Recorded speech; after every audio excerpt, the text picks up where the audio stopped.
Okay, सो आज हम लोग लॉज ऑफ मोशन पे बात करेंगे। सिंपल वे से देखते हुए चलेंगे कि लॉज ऑफ मोशन कैसे इवॉल्व होने में कितना समय लिया और कैसे काउंटर इंट्यूटिव भी है। जैसे फर्स्ट लॉ की अगर हम बात करें, first law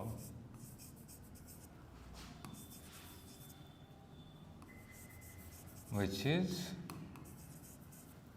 basically law of inertia. So law of inertia यानी कोई भी ऑब्जेक्ट अपना स्टेट को मेंटेन करना चाहता है।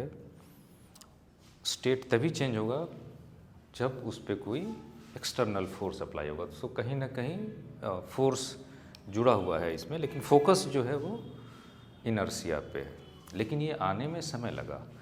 एक्चुअली में देखा जाए तो इस लॉ को एरिस्टोटल के समय से विजुलाइज किया था इन ए डिफरेंट वे। हमारा डे टू डे लाइफ का एक्सपीरियंस क्या है कि कोई ऑब्जेक्ट को अगर हमने मूव कराया तो एक्चुअली में बाय डिफ़ॉल्ट रुक जाएगा। तब ये विजुअलाइजेशन नहीं था कि एक्चुअली में कोई चीज़ उसको रोक रहा है, which is friction. So that famous term है इसके लिए, एरिस्टोटल फैलेसी। यानी एरिस्टोटल ने कहा कि एक्चुअली में ऑब्जेक्ट की टेंडेंसी रुकने की है, चलने की नहीं है। इसको काउंटर जो है करने में कई hundreds of years, thousands of years लग गए, जो finally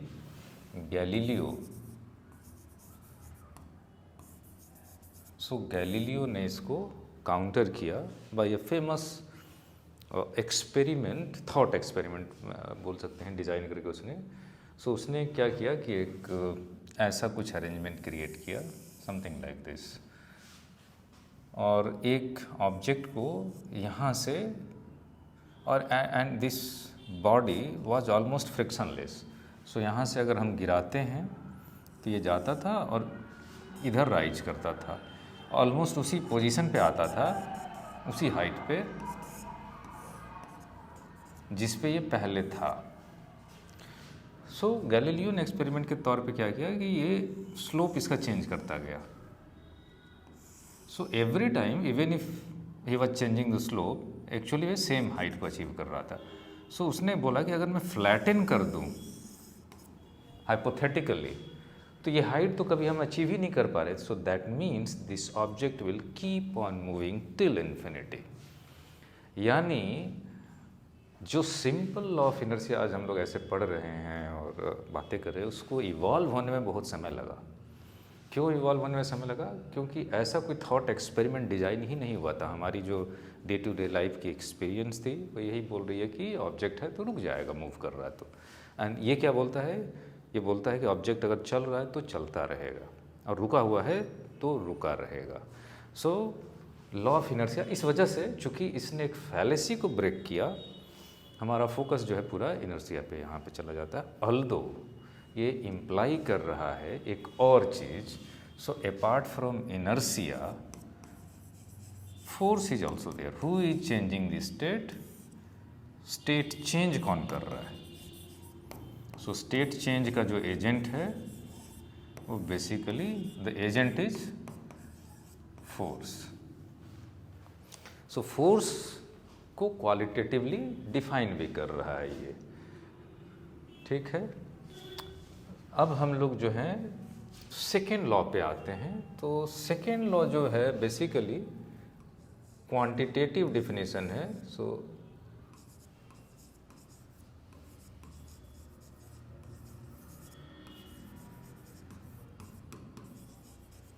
second law of motion जो है एक्चुअली में फोर्स कितना स्टेट चेंज करने के लिए हमें चाहिए उसको क्वांटिफाई करता है।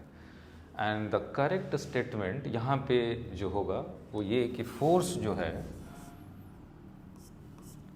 मोमेंटम के चेंज के रेट के, मोमेंटम रेट के चेंज के प्रोपोर्शनल है।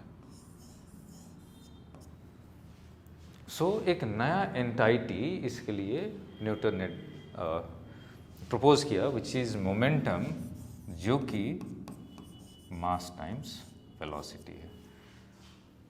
मोमेंटम का जो चेंज होने का रेट है ना, मैथ से हम अगर इंस्टेंटेनियस रेट देख रहे हैं तो dp/dt हो जाएगा, फोर्स उसके प्रोपोर्शनल है।